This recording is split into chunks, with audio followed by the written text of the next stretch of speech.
আসলে ঈদ সবসময় খুশির আনন্দের হয়।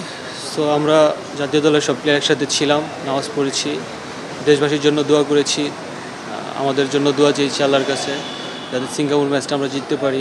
প্যালেস্টাইনের জন্য দোয়া হয়েছে। সব মিলিয়ে এটা আমাদের আর একটা পরিবারের মতো।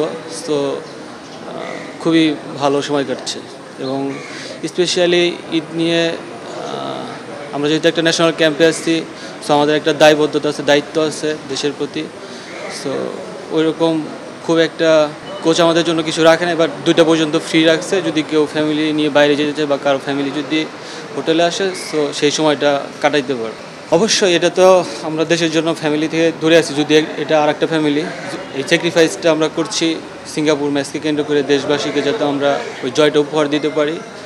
সো এটা যদি আমরা জিততে পারি, তো আমাদের আনন্দটা আরও বেশি হবে এবং সার্থক হবে, এবং এই জন্য দেশবাসীর কাছে দোয়া চাই যাতে আমরা সিঙ্গাপুর ম্যাচটা জিততে পারি।